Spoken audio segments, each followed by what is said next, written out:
Hi everyone, we were learning geographical perspective on selected issues and problems. This is Biswesa, and in this chapter we have learned up to the rural-urban migration.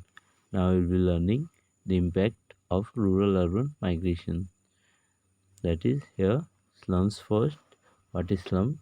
We should know.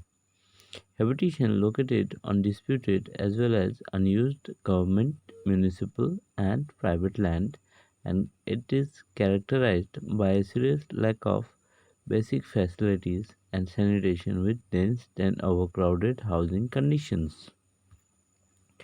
Now, the characteristics of slums.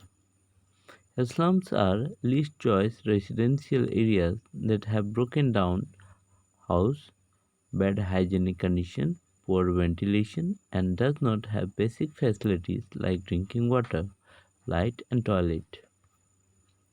Slums are overcrowded with people and have many narrow street patterns prone to serious hazards from fire.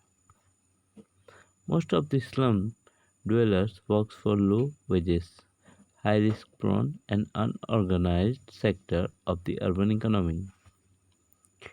They face various health related problems such as malnutrition, illness, and prone to various diseases. They are not able to send their children to school to provide them education because of low level of income.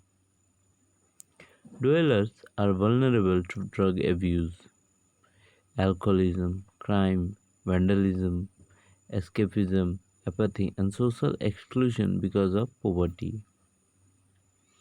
Here you can see problems of slums.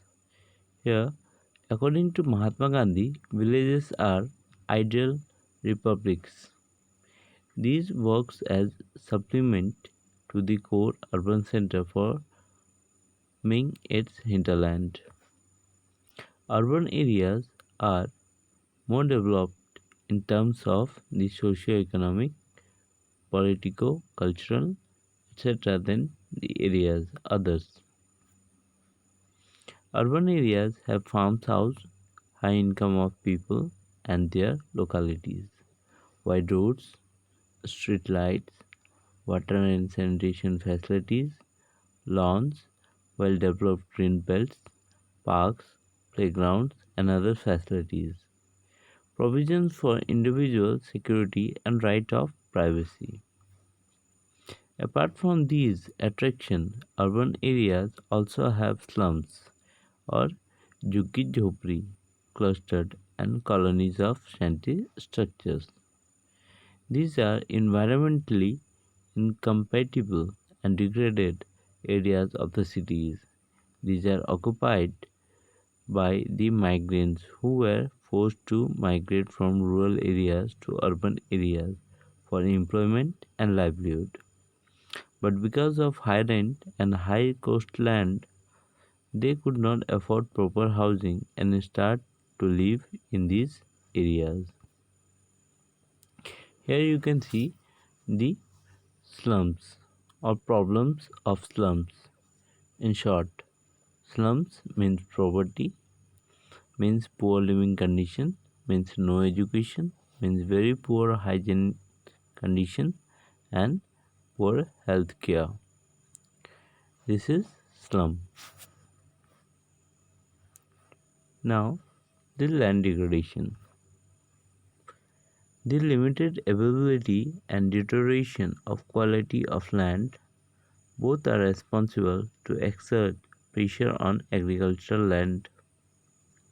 Soil erosion, waterlogging, salinization, and alkalinization of land lead to degradation which declines productivity of land. In simple words, temporary or permanent decline in productive capacity of the land is known as land degradation. It is very easy and clear.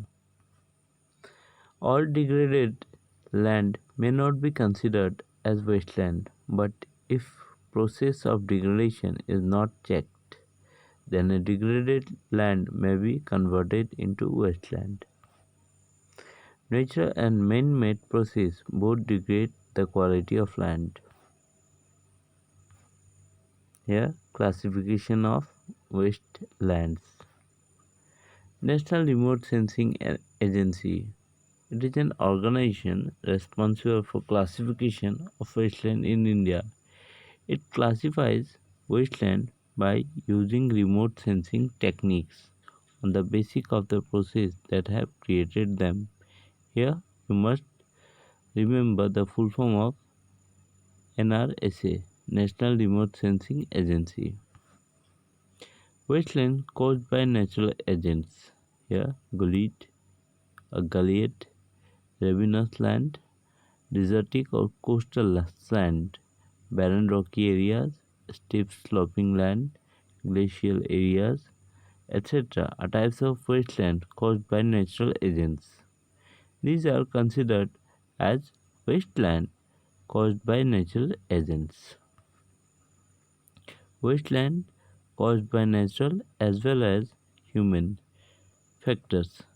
Waterlogged and marshy areas, land affected by salinity and alkalinity, and land with and without scrubs, which are degraded by the natural as well as human factors, are included in this category.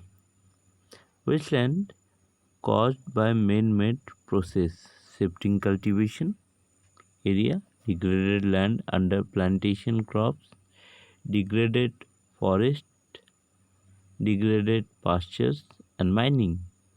And industrial wastelands are sometimes of wastelands that are degraded because of human action.